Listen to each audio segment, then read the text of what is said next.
Start.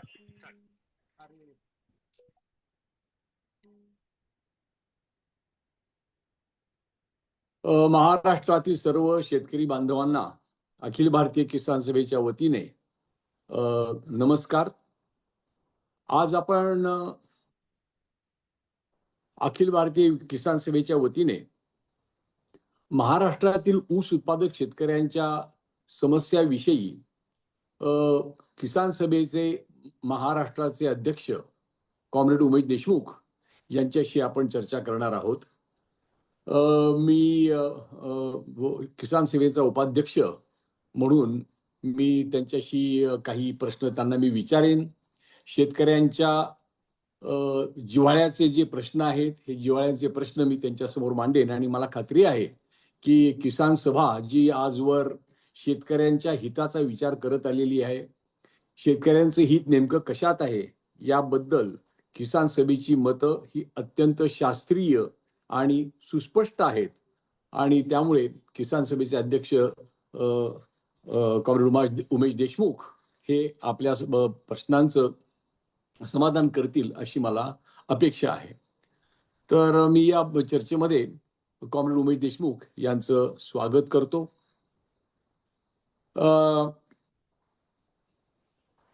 नमस्कार. Comrade Umesh Deshmukh, या चर्चेची सुरुवात करतानाच मला पहिल्यांदा तुमचं आणि किसान सभेचे जे अनेक लढवय्ये कार्यकर्ते आहेत यांचं मनापासून अभिनंदन करायचंय. विशेषतः महाराष्ट्रामध्ये अलीकडच्या काळामध्ये केवळ पश्चिम भागामध्ये जो पूर्वी ऊस केंद्रित होता, हा हे ऊसाचं पीक आता इतरही भागामध्ये पसरू लागलेला आहे आणि मात्र दरामध्ये जो फरक या दोन भागामध्ये जो दिसतो त्याच्यामुळे उघड हा जो एक मागासलेला राहिलेला भाग आहे, विशेषतः मराठवाडा, त्या मराठवाड्यातील जिल्ह्यातील शेतकऱ्यांना जो रास्त दर मिळायला पाहिजे होता तो रास्त दर हा कधीच आजवर मिळालेला नाहीये आणि त्यामुळं तो शेतकरी खूप पिचलेला राहिलेला आहे.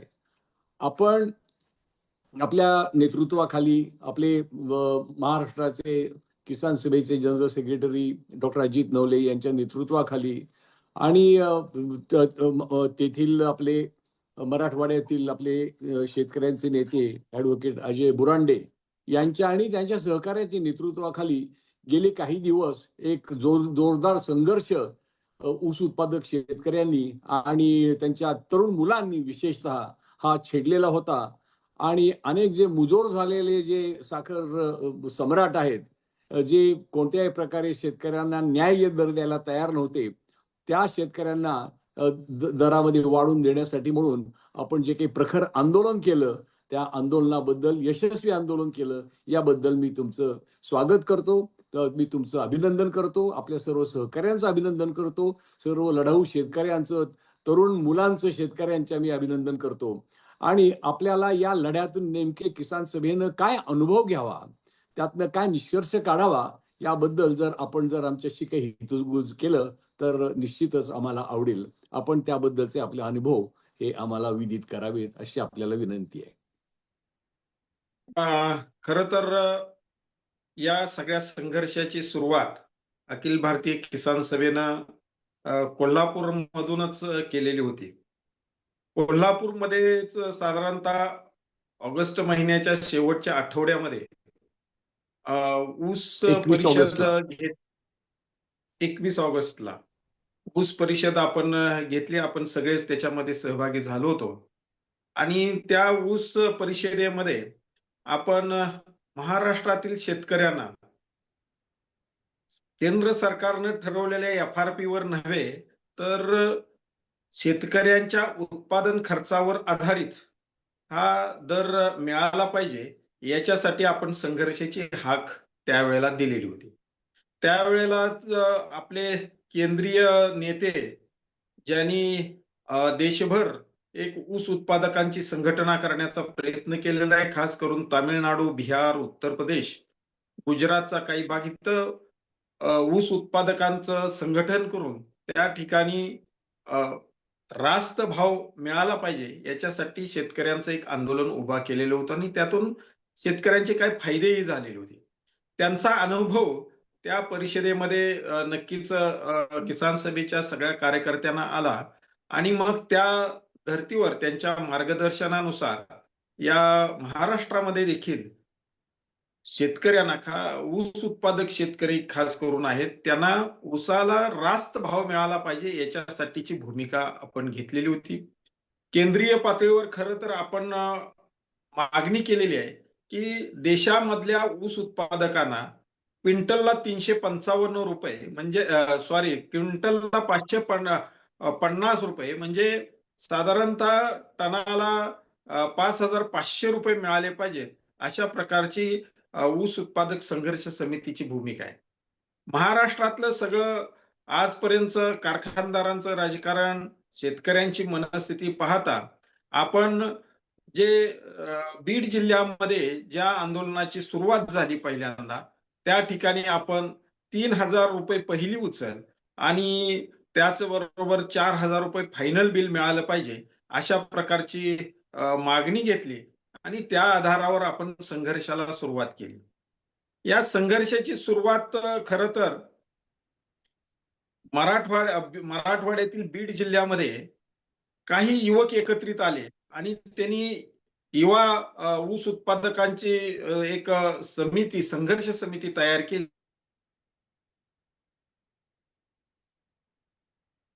आणि त्याच्या नेतृत्वाखाली त्यांनी आंदोलन करण्याचा प्रयत्न केला.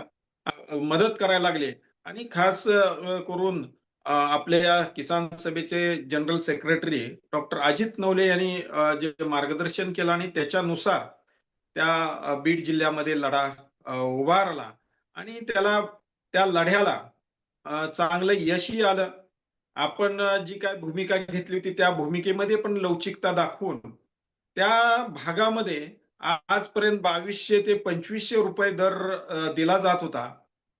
एका वर्षी फक्त 2700 पर्यंत तिथले कारखाने गेले होते. परंतु या वर्षी प्रत्येक कारखान्याने भूमिका अशी घेतली होती की 2500 रुपयाच्या वर हा दर देता येणार नाही आणि त्यामुळे तिथला शेतकरी हा अस्वस्थ होता आणि मग आपण युवा ऊस उत्पादक संघर्ष समिती असेल, किसान सभा असेल, शेतकऱ्यांच्या इतरही संघटना या सगळ्यांनी जे काय आव्हान केलेलं होतं त्या आव्हानाला प्रतिसाद देऊन तिथले शेतकरी मोठ्या संख्येनं आंदोलनात सहभागी झाले होते आणि मग काही कारखान्यांनी ते 2775 पर्यंत आम्ही दर देऊ अशा प्रकारची भूमिका घेतली.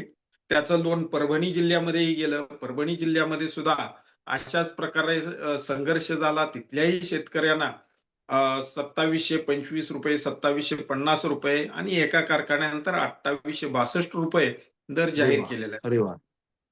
त्यामुळं संघर्ष केला आणि ऊस उत्पादक रस्त्यावर जर आले तर कारखानदार त्यांच्या शेतकऱ्यांच्या संघर्षासमोर नमतात. हा जसा पश्चिम महाराष्ट्राचा अनुभव आहे तोच अनुभव मराठवाड्यातल्या देखील शेतकऱ्यांना आलेला या आंदोलनामधनं दिसून येतोय. त्याचं लोण हे नांदेड जिल्ह्यामध्येही गेलेलं आहे. नांदेड जिल्ह्यामध्ये सुद्धा येत्या 10 तारखेपासून त्या ठिकाणी सुद्धा या आंदोलनाला सुरुवात होताना दिसते. म्हणजे आता हे आंदोलन जे आहे हे आंदोलन एका भागापुरतं मर्यादित न राहता, एका जिल्ह्यापुरतं मर्यादित न राहता ते आता पसरत चाललेलं आहे आणि ठिकठिकाणी शेतकरी जागा होऊन झेंडा खांद्यावरती घेऊन एकजूट करून वेगवेगळ्या संघटनांना एकत्र करून तो आता लढायला लागलेला आहे. परंतु मुळामध्ये आम्ही 2500च्या वर आम्ही देणार नाही, आम्ही 3000च्या वर आम्ही देणार नाही, असं वेगवेगळ्या ठिकाणी भूमिका हे कारखानदार घेत असतात आणि त्यानंतर आंदोलन केल्यानंतर मात्र हे त्यांना पैसे देणं शक्य असतं. त्यामुळे मुळातच हे कारखानदार हे त्यांना होणारा जो नफा आहे हा नफा शेतकऱ्यांच्या मध्ये वाटायला नाखुश असतात. म्हणजे ज्या शेतकऱ्यांनी त्यांना निवडून दिलेलं असतं, ज्या शेतकऱ्यांनी त्यांच्या हातामध्ये हा कारखाना चालवायला दिलेला असतो, म्हणजे हे आपल्याला सहकारी कारखान्याबद्दल म्हणता येईल, परंतु त्याच्यामध्ये आता दुसरा एक गैर प्रकार सहकारी कारखान्यांच्या मध्ये झालेला आहे आणि त्यामध्ये अनेक खाजगी कारखाने झालेले आहेत. मग खाजगी कारखाना असू दे नाहीतर सहकारी कारखाना असू दे, हे सरकारनं दिलेला जो FRP आहे, त्या FRPच्या वर तो आपल्याला एकही पैसा द्यायला तयार होत नाही. हा आपला नेहमीचा अनुभव आहे. मग या ठिकाणी शेतकऱ्यांचं दुहेरी शोषण होतं. एक तर जो दिलेला FRP असतो, अनेक शेतकऱ्यांचं म्हणणं आहे, की आम्हाला हा जो FRP आहे, हा खोटा FRP आहे. हे काही फेअर रेम्युनरेटिव्ह प्राइस नाहीये. कारण आमचा होणारा जो खर्च आहे तो इतका वाढलेला आहे, की हा जो FRP जाहीर केंद्र सरकार जाहीर करतं, हा खूप कमी आहे. त्याच्यामध्ये वाढ केली पाहिजे. याबद्दल आपल्या किसान सभेची नेमकी भूमिका काय आहे? हे खरं आहे, की शेतकरी FRP वर विश्वास ठेवायला तयार नाही. आम्ही ज्या वेळेला महाराष्ट्रामध्ये फिरतो, त्यावेळेला सरकारनं जो बेस ठरवलेला आहे, तो FRPचा बेस हा 10.25 हा बेस ठरवलेला आहे. आणि 10.25 ला जो 3,550 पासून पूर्वी 8.5 होता. पूर्वी जो 8.5 होता रिकव्हरी रेट 8.5 तो 8.5चा आता बेस त्यांनी 10.15 पर्यंत वरती नेलेला आहे. त्यामध्येच बरीचशी लूट झालेली आहे. लूट बरोबर झालेली आहे आहे. ना? आणि हां. हां. आणि आता या वर्षी म्हणजे 25-26च्या ज्या गळीत हंगाम आहे, या गळीत हंगामासाठी त्यांनी 10.25 ला ₹3,555 द्यावेत, अशा प्रकारचा FRP. खरं तर पश्चिम महाराष्ट्रामधली तुलना जर मराठवाड्यातल्या ऊसाची जर केली, तर पश्चिम महाराष्ट्रामध्ये 13 पर्यंत रिकव्हरी जाते. परंतु मराठवाड्यातील खास करून साखर कारखाने जे आहेत, त्या कुठल्याही साखर कारखान्याची FRP ही 11.5च्या वर गेलेली दिसत नाही. मग या ठिकाणी शेतकरी जे उत्पादन खर्च करतात, मग त्याच्यामध्ये औषध असतील, त्याच्यामध्ये खत असेल, त्याच्यामध्ये मेहनत असेल, त्याच्यामध्ये बाकीचं जे काय ऊसाला लागणारे साधनं जे आहेत, ती सगळी वापरली जातात. मग FRP का वाढत नाही? असा एक प्रश्न त्या ठिकाणी शेतकऱ्यांच्या मनामध्ये पण आहे. म्हणजे इकडं जसं पाणी पाजलं जातं, तसंच तिकडेही पाणी पाजलं जातं. तेवढंच पाणी आता ऊसाच्या शेतीलाही दिलं जातं. मग FRP का वाढत नाही? त्यामुळे शेतकऱ्यांच्या मनामध्ये पहिल्यांदा FRP विषयीच शंका आहे. म्हणजे साखर कारखाने जी FRP दाखवतात, ती पूर्णपणे खोटी FRP आहे. हा संशय मात्र या सगळ्या शेतकऱ्यांच्या मनामध्ये बळावलेला आहे. आणि त्याच्या परिणामी हे कारखानदार आम्हाला FRP एका बाजूला खरी दाखवत नाहीत आणि त्या आधारावर केंद्र सरकारनं ठरवलेला जो दर आहे, तोही आम्हाला परवडत नाही. ही सगळी शंका शेतकऱ्यांच्या मनामध्ये येते. आणि केंद्र सरकारनं सुद्धा FRP काढत असताना कुठलं गणित लावलंय याच्याबद्दल सुद्धा शंका आहे. कारण आज केंद्र सरकारनंच उत्पादन खर्च ऊसाचा जो आहे, तो ₹2680 काढलेला आहे. एका बाजूला ₹2680 हा उत्पादन खर्च म्हणता तुम्ही आणि 10.25 ला हे तुम्ही ₹3,555 द्यायचे, असं दुसऱ्या बाजूला म्हणता आणि त्याच्यामधून HNT म्हणजे वाहतूक, तोडणीचा जो खर्च आहे, तो वजा केला जातो. म्हणजे तो काही कारखाने ₹850-900 वजा करतात, काही कारखाने 1,000 अगदी ₹1,100 पर्यंत HNT ही त्या ऊस बिलातून वजा केली जाते. बिनपरतीची ठेव घेतली जाते. त्याचबरोबर एखाद्या वेळेला कारखान्याचं कर्ज जर जास्त असेल तर एकदमच दर कमी केला जातो. म्हणजे गेल्या वर्षी मराठवाड्यातल्या काही कारखान्यांनी ₹2700 देतो म्हणून सांगितलं आणि ॲक्चुअली खात्यावर ₹2500 दिले.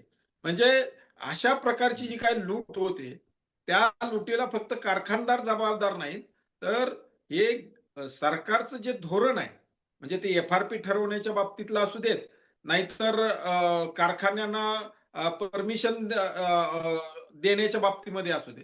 हे सगळं धोरण जे आहे ते सरकारचं, कारखानदारांचं हे एकमेकाशी पूरक असं धोरण आणि ते मग त्या धोरणांमुळं एका बाजूला कारखानदार शेतकऱ्यांची लूट करतात. शेतकऱ्यांना त्या ठिकाणी त्यांच्या ऊसाच्या बिलामधून वाटेल तसे पैसे घेऊन शोषण करतात आणि दुसऱ्या बाजूला सरकारचं धोरणही असं आहे, की ते शेतकऱ्यांना अन्याय करणार आहे. त्यामुळं आपण जे काही प्रश्न विचारला, की शोषण करताना जबाबदार जे आहे, ते जबाबदार फक्त कारखानदार आहेत असं नाही. तर शासनाचं FRP बाबतले जे धोरण आहे, ते धोरण सुद्धा या शेतकऱ्यांचं शोषण करणारच धोरण आहे आणि याची चीड शेतकऱ्यांच्या मनामध्ये मोठ्या प्रमाणामध्ये आहे. त्याचा प्रत्यय आम्हाला नक्कीच मराठवाड्यातल्या त्या आंदोलनामधनं दिसून आला. आपण आता उत्पादन खर्चाविषयी बोललात. तर सरकारनं हा यावेळेला जो उत्पादन खर्च धरलेला आहे, तो 2600 किंवा आपण किती सांगितली रक्कम? 80 80 हां? रुपये. ₹2680. 2680 रुपये. हां, ₹2680 धरलेली आहे. परंतु त्यांनी वापरलेला जो फॉर्म्युला आहे, त्या फॉर्म्युल्यामध्ये हे कुटुंबाचं असलेलं व व त्यातली मजुरी किंवा शेत जे आहे, त्या शेताचा असणारा जो खंड आहे, तो त्या खंडाची रक्कम, जसं उदाहरणार्थ कारखान्यामध्ये जे उत्पादन केलं जातं, त्या उत्पादनाची किंमत ठरवत असताना त्या कारखान्याचं भुईभाडं जे आहे, ते भुईभाडं देखील त्याच्यामध्ये धरून ते मग खर्च ठरवला जातो, किंमत ठरवली जाते. किंवा मग या सगळ्या शेतकऱ्यांनी जो काही भांडवली खर्च त्याच्यामध्ये केलेला असतो जमीन विकसित करण्यामध्ये, हे सगळं त्यात धरलं जात नाही, असा एक आक्षेप घेतला जातो. आणि म्हणून त्यामुळे हा उत्पादन खर्च आधीच खूप जास्त आहे. पण यालाच एक जोडून मी आपल्याला प्रश्न विचारू इच्छितो, की समजा अगदी ₹2680 हा टनामागे प्रति टन उत्पादन खर्च जरी धरला आणि हे मोदी सरकार सांगत आलेलं आहे, की आम्ही स्वामीनाथन आयोगाच्या शिफारसीनुसार उत्पादन खर्च अधिक त्याच्यावरती 50% एवढी रक्कम देऊन आम्ही FRP काढतो असं म्हणतो. तो तर मग फुगा फुटलेलाच दिसतो. कारण 2680 आणि त्याच्या 50% तर ₹1340 म्हणजे आपण किसान सभेने आज जी घेतलेली मागणी जी आहे, की ₹4000 तुम्ही आम्हाला दिले पाहिजेत प्रत्येक टनाला. ही मागणी अत्यंत रास्त वाटते. परंतु आम्ही स्वामीनाथन समितीच्या शिफारसी अंमलबजावणी करतो असं मोठमोठ्यानं सांगतात, परंतु प्रत्यक्षामध्ये तसे करताना ते दिसत नाहीत. असं असं मला वाटतं. हे माझं मत बरोबर आहे का? अगदी नक्की बरोबरच आहे हे. कारण एका बाजूला उत्पादन खर्च हे शेतकऱ्यांचा धरत असताना, दुसऱ्या बाजूला कारखान्यांनी दर दिले पाहिजेत, याच्यासाठी शासनही काही करत नाहीत, साखर आयुक्तही काही करत नाहीत. खरं तर बऱ्याच कारखान्यामध्ये पाठीमागे जे दर जाहीर केलेले होते, त्या दराप्रमाणे कुठेही बऱ्याच साखर कारखान्यांनी म्हणजे काही कारखान्यांनी दिले असतील जाहीर केलेल्या दर जे आहे तो. परंतु काही कारखान्यांनी गेल्या वर्षी जे दर जाहीर केलेले होते, ते त्याच्यातली सुद्धा रक्कम आज शेतकऱ्यांची थांबवून ठेवलेली आहे. खरं तर असे जे कारखाने आहेत, त्यांना गाळप परवानाच देऊ नये, असं कायद्यात बरोबर, म्हटलेलं आहे. परंतु बरोबर आहे. सरकार हे कायदाच पाळत नाही. त्यामुळं पण शेतकऱ्यांचं शोषण होतंय. आपण जे म्हटलात, की 2680 आणि त्याच्यामध्ये स्वामीनाथन आयोगाच्या शिफारसीनुसार 50% नफा, हे जर सूत्र जर धरलं, तर त्याच्यामध्ये नक्कीच ते 4500च्या वर ही रक्कम टनाला मिळाली पाहिजे. ही जी काय किसान सभेनं मागणी घेतलेली आहे, ही रास्त मागणी घेतलेली आहे. खरं तर आपण त्याच्या पुढे जाऊन म्हणतो, की याच्यामध्ये ₹2680 हे उत्पादन खर्च काढत असताना त्याच्यामध्ये सगळ्याच बाबी धरल्यात केंद्र सरकारनं असं नाही. तो सुद्धा खर्च बघितला तर आज ₹2680 पेक्षा नक्कीच तो खर्च शेतकऱ्यांचा जादा होताना दिसतोय. कारण आडसाली ऊस असेल किंवा रेग्युलर नोव्हेंबर महिन्यामध्ये केलेला ऊस असेल, तर 1 वर्षापेक्षा आणि जास्तीत जास्त 2 वर्षच त्या ठिकाणी तो खोडवा चालू शकतो. नाहीतर बऱ्याच ठिकाणी एका वर्षामध्येच हा हं. ऊस काढला हो, जातो आणि त्याचा जो हो. खर्च जो आहे, तो ₹2680 पेक्षा एकराला जास्त खर्च आहे.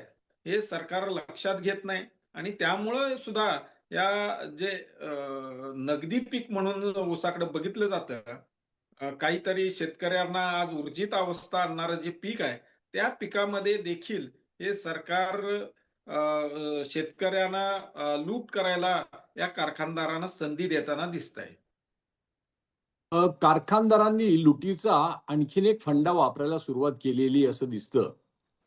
एक तर हे सगळं जो FRP ठरवत असताना मुळामध्ये केंद्र सरकारनं मागे मोठी चर्चा झाली होती, की स्वामीनाथन आयोगाच्या शिफारसी स्वीकारायच्या की त्यावेळेला नेमलेल्या रंगनाथन समितीच्या शिफारसी स्वीकारायच्या आणि मग त्यावेळेच्या सरकारनं रंगनाथन समितीच्या शिफारसी स्वीकारल्या आणि त्यांनी एक फॉर्म्युला दिला.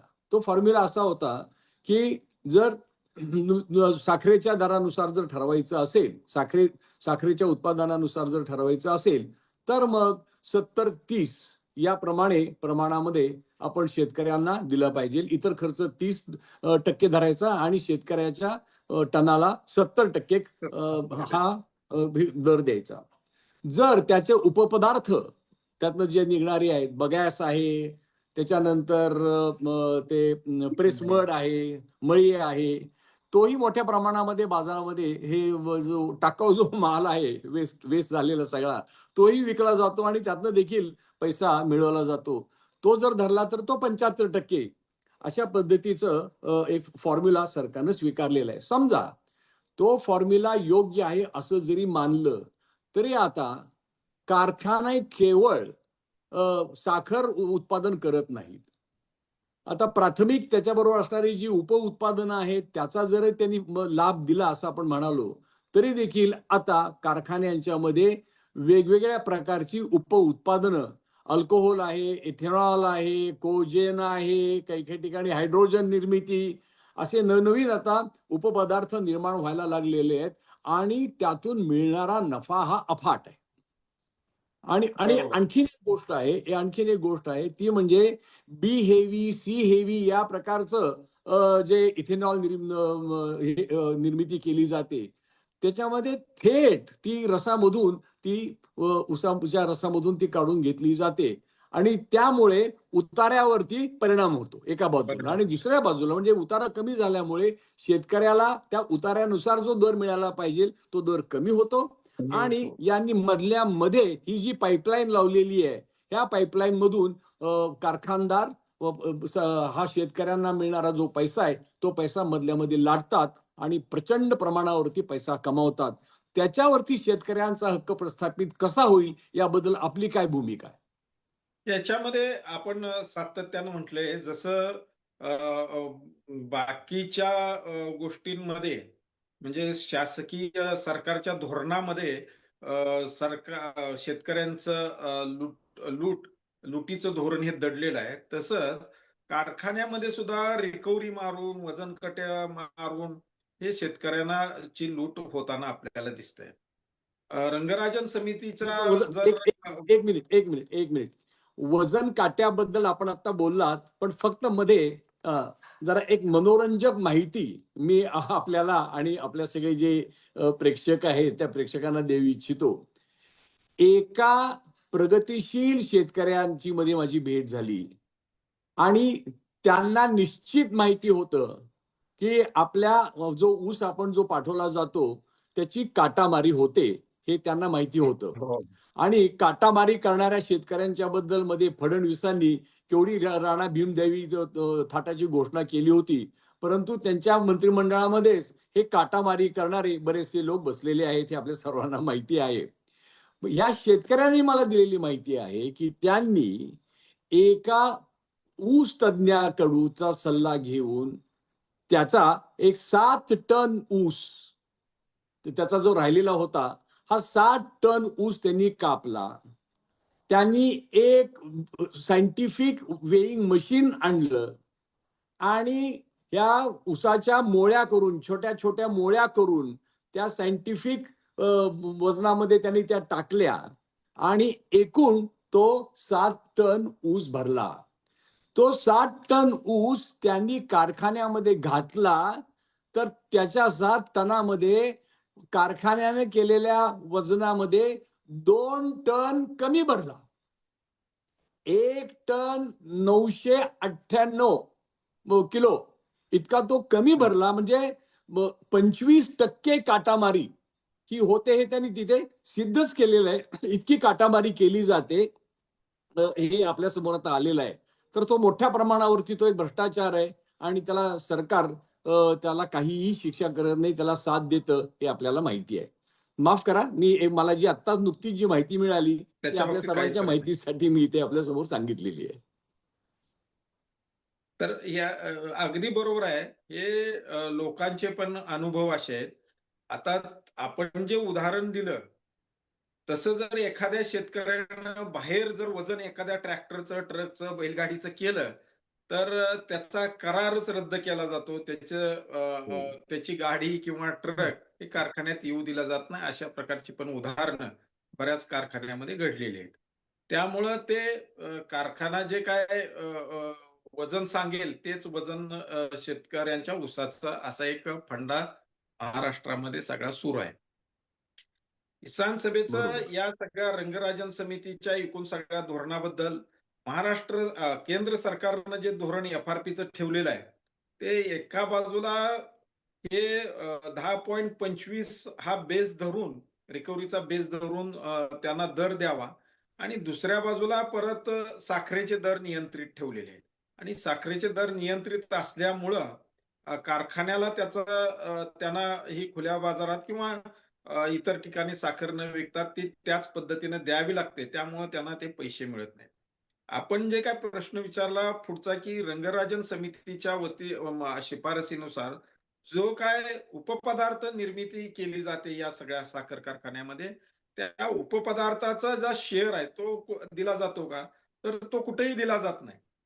कारण आता म्हणताना कारखानदार म्हणतात, की आम्ही रेव्हेन्यू शेअरिंगचे जे पैसे जे आहेत, ते आम्ही त्या नियमाप्रमाणे देऊ. पण रेव्हेन्यू शेअरिंग मधला जो नफा आहे, तो कारखाने किती कागदावर आणतात, तर कोणीही ते कागदावर आणत नाही. त्याच्यातून फायदा मिळाला असं दाखवत नाही. उलट त्याच्यामध्ये तोटा आहे असंच दाखवलं जातं आणि शेवटी सगळं जे कागदावर जे काही येईल त्यालाच महत्त्व दिलं जातं. त्यामुळं रेव्हेन्यू शेअरिंग म्हणजे उपपदार्थामधला जो काही शेअर शेतकऱ्यांना मिळाला पाहिजे, तो अजिबात मिळत नाही. आता उदाहरण जर सांगायचं जर म्हटलं, तर आता अ, या आपण जे काही किसान सभेच्या पुढाकारानं तिथल्या युवा संघर्ष समितीच्या पुढाकारानं जे मराठवाड्यातल्या कारखानदारांच्या विरोधात आंदोलन झालं, त्या आंदोलनामध्ये चर्चेत बसत असताना आम्हाला कारखानदार हेच म्हणायचे, की आम्ही जो काय 10.25 बेस आहे तो धरून आम्ही शेतकऱ्यांना पैसे देतो. आता तसं जर म्हटलं, तर 2400-2500 पेक्षा त्यांच्या रिकव्हरी प्रमाणे पैसेच मिळणार नाहीत. म्हणून त्या ठिकाणी आम्ही म्हटलं, की आम्हाला तुमची रिकव्हरी बघायची नाही. हां, आम्हाला आम्हाला परवडेल एवढा दर दिला पाहिजे. आता 10.25 ला जर तसं जर बघितलं, तर एकूण जो दर आहे, तो साधारणतः ₹3400 ₹3500 च्या दरम्यानच हा दर जाईल, नाही तर ₹3600 पर्यंत. त्याच्यातनं एच-एन-टी बाकीच्या त्यांच्या सगळ्या वजा जर केल्या, तर ती ₹2500-2600 पर्यंत दर जातो. मग कारखानदार 2775 ला कसे तयार झाले? म्हणजे ह्यांचा बेस जर कमी असेल, रिकव्हरी जर कमी असेल, तर सरकार हे तयार कसं झालं? असाही एक प्रश्न आपल्या सगळ्यांच्या समोर येतो. तर त्यांचं गणितच असं आहे, की हे काय रेव्हेन्यू शेअरिंग मधला हिस्सा जो आहे, तो इकडं वळती करायचा आणि त्यातून पैसे मग शेतकऱ्यांच्या मागणीप्रमाणे द्यायचे. असं एक या आंदोलनामध्ये आमचा तो अनुभव आहे.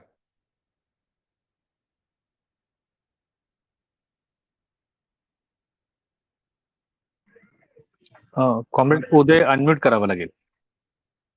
उदय अनम्यूट झाला का?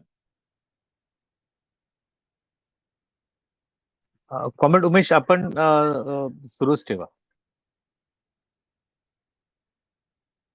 Yes, yes.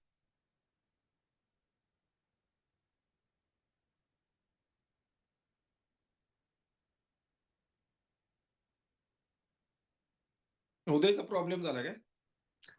उद्याचा प्रॉब्लेम झालाय. कॉम्रेड उमेश, बाकी जिल्ह्याचा जो ऊस शेतकऱ्यांचा जो आंदोलन चालू आहे, त्या आंदोलनामध्ये काय काय तिकडचं कसं काय कार्य कार्य आहे ते जरा सांगता का? आता जे मराठवाड्यामध्ये जे आंदोलन सुरू आहे, पश्चिम महाराष्ट्रातला प्रश्न बऱ्यापैकी मिटलेला आहे. 3500, 3400, 3300 पर्यंत दर हे दिलेले आहेत. परंतु मराठवाड्यात बीड जिल्ह्यातला जरी प्रश्न मिटला असला तरी परभणी जिल्हा, नांदेड जिल्हा या जिल्ह्यातले जे कारखाने जे आहेत, ते कारखाने आजही दर हे शेतकऱ्याला देताना दिसत नाहीत. त्या ठिकाणी FRP कमी दाखवला जातो. म्हणजे तो काही काही कारखाने तर 8.5% पर्यंत रिकव्हरी दाखवली जाते. आता एवढी कमी रिकव्हरी असूच शकत नाही. त्यामुळं असे जे कारखाने आहेत, या कारखान्यांना नक्कीच आपल्याला त्यांच्या विरोधामध्ये आंदोलन करावं लागेल आणि त्या आंदोलनामधून हे दर घ्यावे लागतील. तसंच आता काही परभणी जिल्ह्यातल्या कारखान्यांनी कालपासून दर हे जाहीर केलेले आहेत.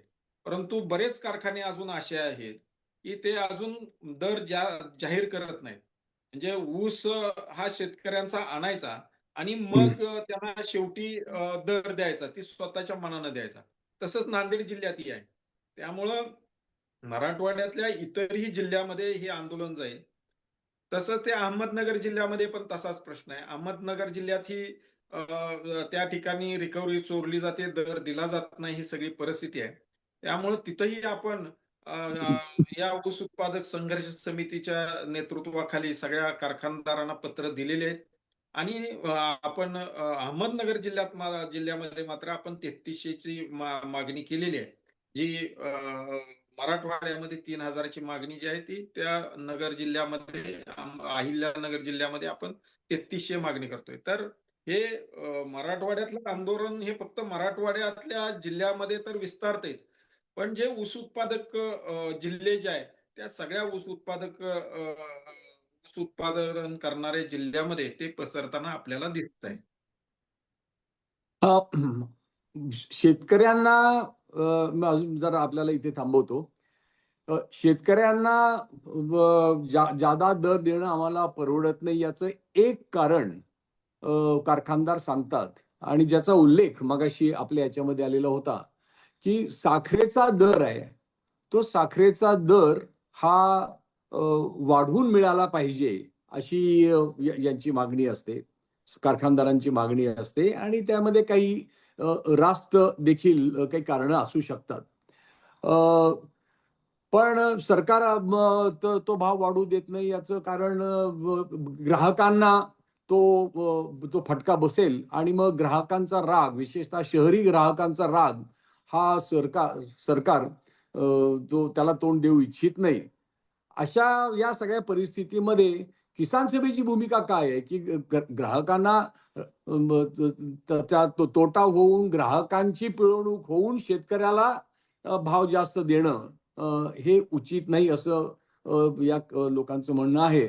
तर त्याबद्दल आपली काय भूमिका आहे? खरं तर हे साखरेचे जे दर नियंत्रित ठेवलेले आहेत 31 रुपयापर्यंत, ते साधारणतः 2018 सालापासून त्याच्यामध्ये कुठल्याही प्रकारची वाढ केलेली दिसत नाही. म्हणजे 31 रुपये हे 2018ला जे दर 18ला ठरलेले केलेली आहेत, होते आणि 7 वर्ष त्यात काही वाढ केलेली नाहीये. हो, त्यात काही वाढ केलेली नाही. ही हो. वाढ करावी ही साखर कारखानदारांची मागणी आहे. पण त्याच्या पलीकडे जाऊन आपण एक विचार केला पाहिजे, की जी आता आपण चर्चा सुरू केलेली आहे, की हे जे दर नियंत्रित केलेले आहेत, ठीक आहे. ग्राहक जे आहेत, ते शहरी ग्राहक असतील किंवा बाकीचे जे ग्राहक आहेत, ते किती आहेत?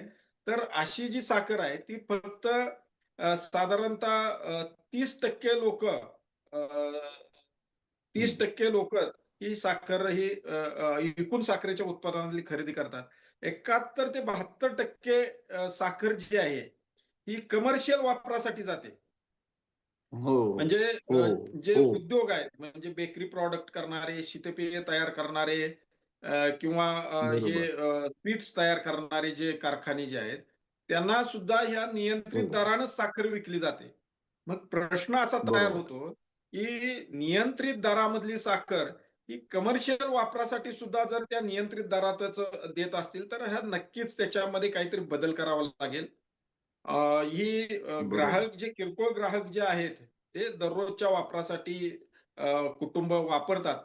त्यांना खरं तर वेगळा दर ठेवला पाहिजे आणि कमर्शियल वापरासाठी जी साखर वापरली जाते, जे बेकरी प्रॉडक्ट असतील, हं. शीतपेय असतील किंवा स्वीट्स तयार करणारे कारखाने असतील, उत्पादक असतील, त्यांच्यासाठी मात्र वेगळा दर ठरवला पाहिजे. आणि त्यामध्ये ही कॉर्पोरेट मागणी कंपन्या पण आहेत. कॉर्पोरेट कंपन्या आहेत त्याच्यामध्ये. कॉर्पोरेट कंपन्या आहेत. पे पे सगळ्याच गोष्टी पेप्सी, कोका कोला यांच्यासारख्या हां. कॉर्पोरेट कंपन्या आहेत. नक्कीच त्यांना सुद्धा त्यांना कमी नियंत्रित दरामध्ये दराने साखर साखर दिली जाते. त्याच्यामध्ये कुठेतरी बरोबर. बदल आपल्याला करावा लागेल. सरकारनं तसं धोरण जर घेतलं, तर त्या साखरेमधला जो सरकार फायदा आहे तो सरकार बदल का करत नाही? सरकार बदल का करत नाही? सरकार शेतकरी एका एवढा बाजूला पिचला जात असून सुद्धा बदल करत नाही, कारण सरकार हे कॉर्पोरेट कंपनीच्या बाजूचं सरकार आहे, हे तर उघड सत्य आहे.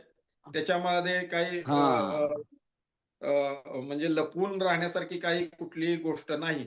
त्यामुळं आपल्याला त्यांना जे आपल्याला एक मिनिट, आपल्याला उदाहरण अगदी काल परवा घडलेलं आता घडत असलेले जे उदाहरण आहे की इंडिगो कंपनी इंडिगो कंपनी हे सरकारचे कोणतेही नियम पाळत नाही आणि प्रचंड प्रमाणावरती नियम बाह्य वर्तन ती कंपनी करते आणि सरकार त्या कंपनीनं ते नियम पाळले पाहिजेत असा आग्रह धरण्याच्या ऐवजी शेवटी त्यांच्या फायद्यासाठी नियम स्वतः केलेला नियमच बदलतो असं जे बरोबर. सरकार आहे. याचा अर्थ कदाचित कदाचित ह्या ज्या मोठ्या मोठ्या कंपन्या आहेत या कंपन्यांच्याकडून जसं टाटांनी 900 कोटी रुपये हे 42,000 कोटीची त्यांना जी सबसिडी मिळाली, त्यांना जी मदत जी मिळाली त्याच्या बदल्यामध्ये 900 कोटीपेक्षा जास्त पैसे भारतीय जनता पक्षाला दिले. तसे हे जे कमी दरामध्ये साखर घेऊन भयंकर नफा कमावणाऱ्या ज्या कंपन्या आहेत त्या कंपन्या कदाचित सत्ताधारी पक्षाला, भारतीय जनता पक्षाला असे पैसे देत असल्याची शक्यता नाकारता येत नाही. नक्कीच त्याच्यामध्ये जे आता उदाहरण आपण दिलं इंडिगो कंपनीचं, त्या कंपनीनं सुद्धा त्यांना जे मधी त्यांनी हे काढले होते आपले रोखे काढले होते. हां. म्हणजे कुठले ते बॉन्ड इलेक्ट्रॉल बॉन्ड जे काढले होते. ते इलेक्टोरल बॉन्ड जे खरेदी केले. हां. खरेदी तर केले. तशाच बरोबर. पद्धतीने ह्या कंपन्या देखील खरेदी करतच असणार आहेत. हां. आणि टेबला खालूनही देत असणार आहेत.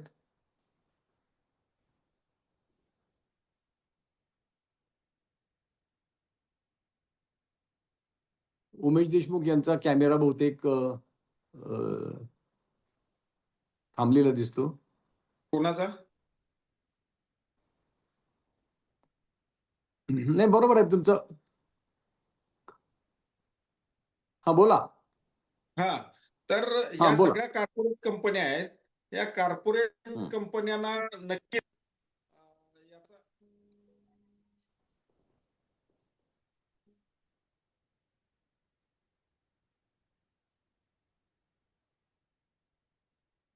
याचा फायदा होताना आपल्याला दिसतोय. त्यामुळं हे धोरण जे आहे, या धोरणामध्ये बदल करून कमर्शियल वापरासाठी जाणारी जी 71-72% साखर जी आहे, त्या साखरेला दर नक्कीच वेगळे ठरवले पाहिजेत आणि या किरकोळ बाजारामध्ये दररोज लागणारी जी साखर आपल्या कुटुंबांना, ग्राहकांना, मग आपण जे शहरी ग्राहक असतील, ग्रामीण ग्राहक असतील, यांना जर तुम्ही नियंत्रित दराने दिले तर ते ठीक आहे. पण या धोरणामध्ये नक्कीच बदल झाला पाहिजे, ही किसान सभेची भूमिका आहे. याचा अर्थ शेतकऱ्यांचा लढा दुहेरी आहे.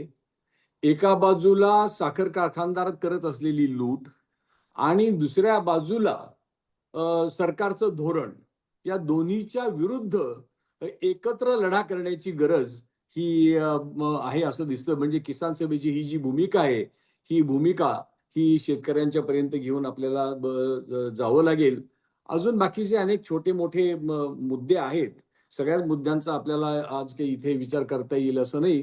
परंतु आणखीन एक मुद्दा जो शेतकऱ्यांना त्रास देणारा मुद्दा आहे तो म्हणजे असा की मगाशी ज्याचा आपण उल्लेख केलेला होता की ऊस वाहतुकीचा जो खर्च आहे, हा ऊस वाहतुकीचा खर्च हा तुम्हाला दिलेल्या दरामधून, त्या दिलेल्या तुमच्या पैशामधून तो खर्च वजा केला जातो. बरोबर. आणि ज्याचा ऊस हा कारखान्याच्या बाहेर आहे, कारखान्याच्या स्थळाजवळ आहे, तिथून म्हणजे किंवा अगदी अर्ध्या किलोमीटर अंतरावरून त्यानं ऊस त्याचा कारखान्यात गेला आणि काही काही कारखाने हे 100 किलोमीटर दूरवरून ऊस घेऊन येतात.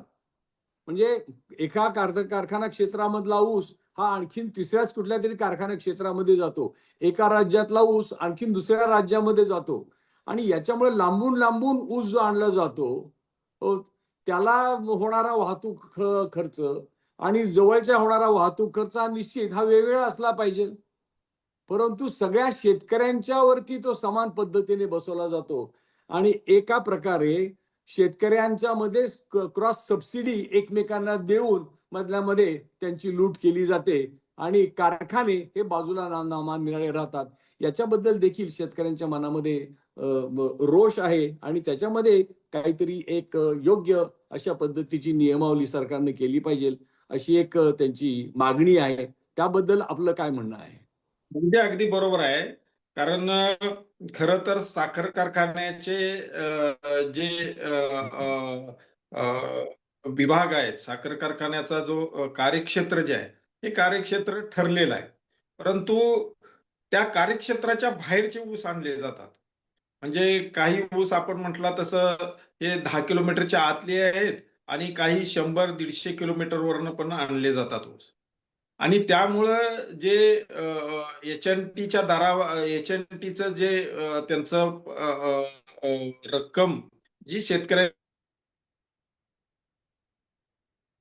बिलामधनं वजा होती ती एकसारखीच होती. म्हणजे 10 किलोमीटरवरनं आणलेल्या ऊसाला पण तेवढीच रक्कम आणि 100-125 किलोमीटरवरनं आणलेल्या ऊसाला पण तेवढीच रक्कम ही त्याच्यामधून वजा केली जाते. ही थोडीशी असमानता आहे. ही असमानता कशातून येते? तर त्यांनी कार्यक्षेत्राबाहेरचा ऊस आणल्यामुळे ही असमानता येते. त्यांना जर कार्यक्षेत्राबाहेरचा ऊस जर आणायचाच जर असेल तर तिथं मात्र एच-एन-टी ही त्या शेतकऱ्यांच्या बिलामधनं वजा केली पाहिजे. म्हणजे कार्यक्षेत्राबाहेर कार्यक्षेत्रामधला ऊस असेल तर तिथं तुम्ही ठरवलेली एच-एन-टी वजा करा, ही शेतकऱ्यांची भूमिका रास्त असेल. परंतु कार्यक्षेत्राच्या बाहेरचा ऊस तुम्ही आणायचा आणि त्याचा बोजा हा कार्यक्षेत्रातल्या शेतकऱ्यांच्यावर टाकायचा, ही कुठंतरी असमानता थांबली पाहिजे. आणि ही बऱ्याच कारखान्यामधून असा ऊस आणला जातो. इव्हन त्याच्या पलीकडे जाऊन तो जो जास्त अंतरावरून आणलेला जो ऊस आहे त्याला दर वेगळा दिला जातो, अशीही उदाहरणं आहेत. म्हणजे कार्यक्षेत्रामध्ये जर 2600 रुपये 2700 रुपये दर असेल तर जो गेटकेनं लांबून आणलेला ऊस जो आहे त्याला 2900 रुपये दिल्याची उदाहरणं आहे महाराष्ट्रामध्ये. त्याच्यामध्ये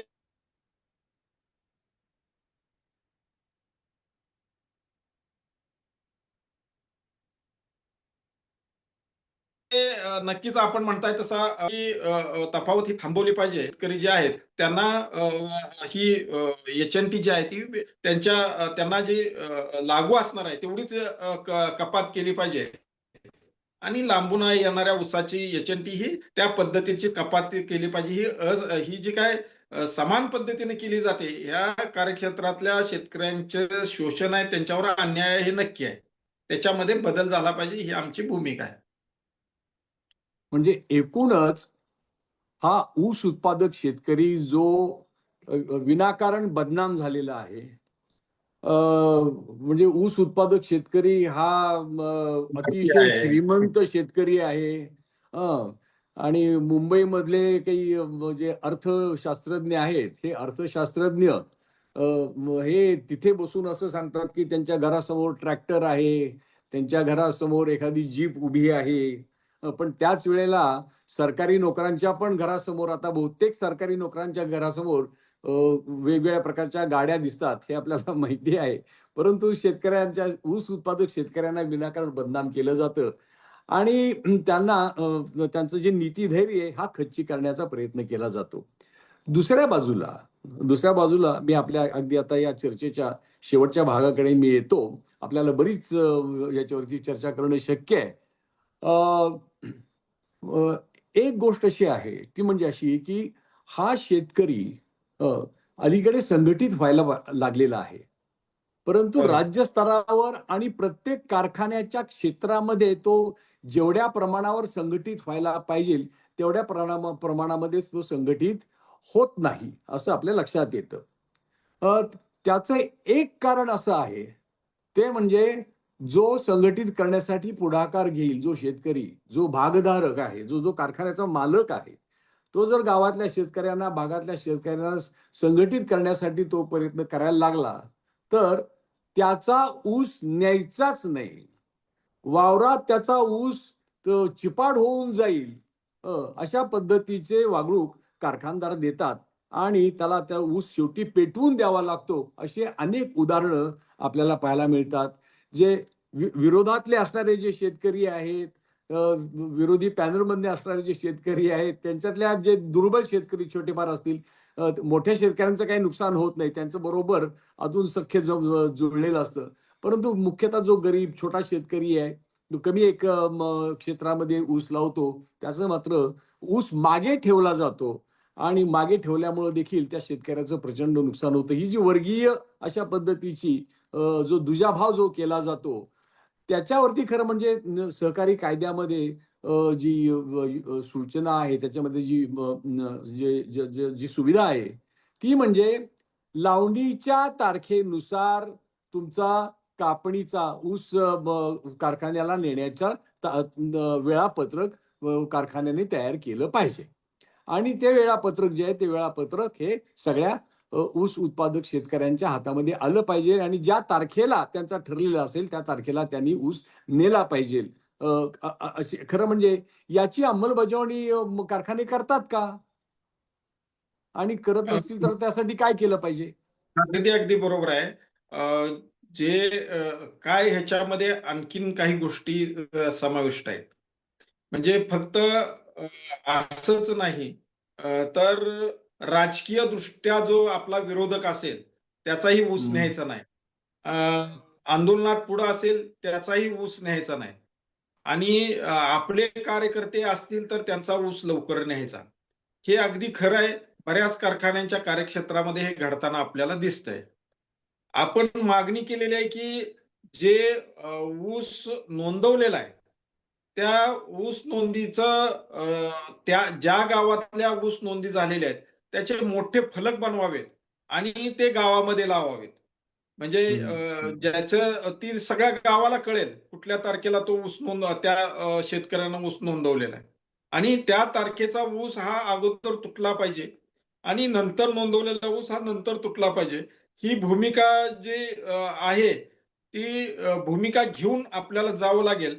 आणि आपण मागणी खरं तर केलेली आहे, सगळ्या कारखानदारांच्याकडे केलेली आहे की तुम्ही नोंद केलेल्या तारखा ज्या आहेत त्या शेतकऱ्यांची नावं आणि त्यांचा नोंद केलेली तारीख ही तुम्ही प्रत्येक गावामध्ये त्या गावामध्ये लावा, ही मागणी केली आहे. तसं जर केलं तर याच्यामध्ये बऱ्यापैकी, मी काही 100% म्हणणार नाही, पण बऱ्यापैकी त्याच्यावर कंट्रोल हे येईल, हे मात्र नक्की आहे. ओके. आपला व्हिडिओ चालू आहे का? चालू आहे ना. हा, ओके. हा. मी आता फक्त एक शेवटचा प्रश्न आपल्याला विचारतो आणि आपण या चर्चेचा अंत करूया. आणखीन शेतकऱ्यांना छळणाऱ्या अलीकडच्या काळामध्ये एक जी गोष्ट आहे, ती म्हणजे जे ऊस तोडून कारखान्यात घालणाऱ्या ज्या यंत्रणा आहेत, त्याच्यामध्ये काही गैरप्रवृत्ती घुसलेल्या आहेत.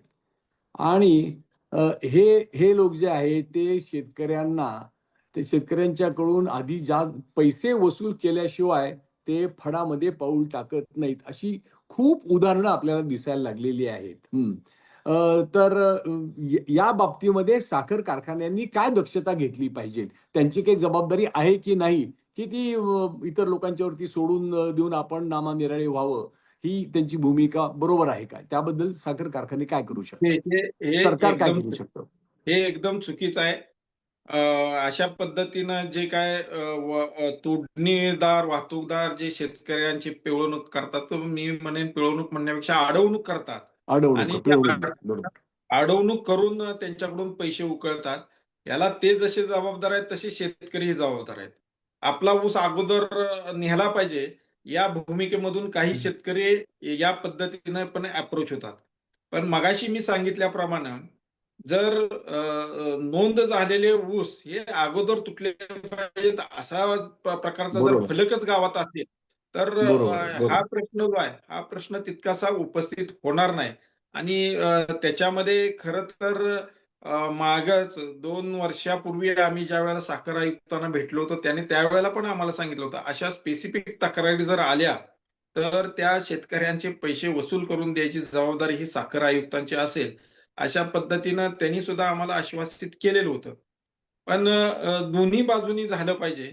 शेतकऱ्यांनी पण जरा थोडंसं या सगळ्या गोष्टींना लगाम देण्याच्यासाठी स्वतःवर संयम पण ठेवला पाहिजे, थांबलं पाहिजे. आपली नंतर नोंद झाली असेल, तर नंतर तुटेल अशा प्रकारचीच भूमिका घ्यायला पाहिजे. अगोदर ज्याचा ऊस नोंद झाला असेल, त्याचा अगोदर तुटला पाहिजे.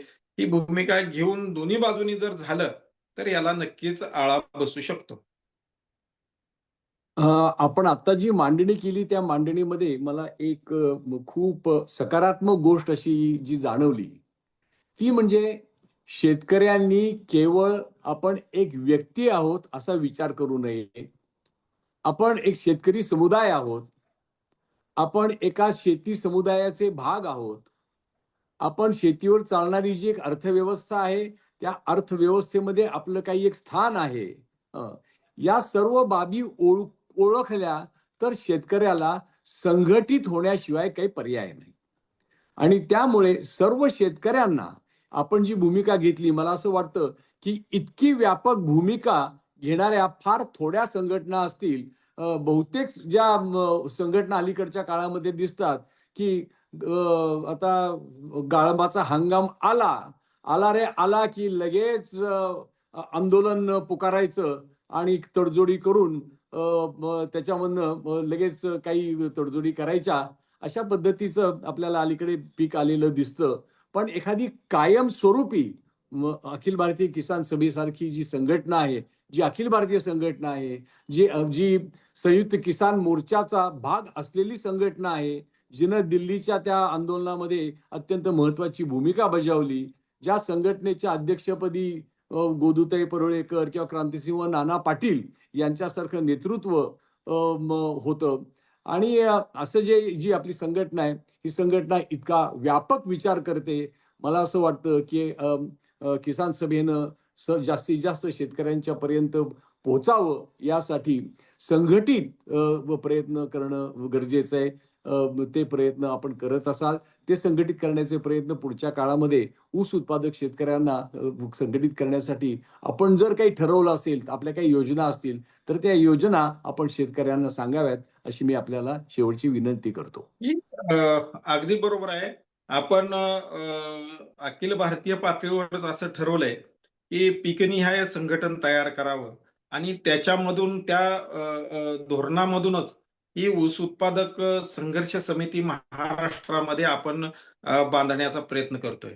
मला खास करून या बीड जिल्ह्यातल्या आंदोलनाचं उदाहरण द्यावंसं वाटतं, की किंवा परभणी जिल्ह्यातल्या ह्या सगळ्या आंदोलनाचं उदाहरण द्यावं वाटतं, की यांनी सगळ्या प्रकारचे शेतकरी एकत्रित यायसाठी कुठलाही प्रकारचा झेंडा न हातात घेता हे आंदोलन उभा केलं आणि ऊस उत्पादक संघर्ष समिती म्हणजे माजलगाव भागामध्ये तर ओके. त्यांनी युवा ऊस उत्पादक संघर्ष समिती असं नाव दिलं होतं आणि त्या बॅनर हीच खाली ज्या त्यांनी गरज आहे आता, हीच जास्त गरज आहे. त्या बरोबर आहे. बॅनर खाली त्यांनी आंदोलन हो. उभा केलं होतं. मला खास करून यामध्ये काम करणारे जे काही कार्यकर्ते आहेत, त्यांची नावं आपल्याला सांगावीशी वाटतात. त्याच्यामध्ये अजय राऊत म्हणून एक अगदी तरुण युवक 25शीतला युवक त्यानं हे हं, सगळं हं. त्या भागामध्ये संघटन बांधायचा प्रयत्न केला आणि मग त्याला आपल्या जे डाव्या चळवळीमध्ये काम करणारे जे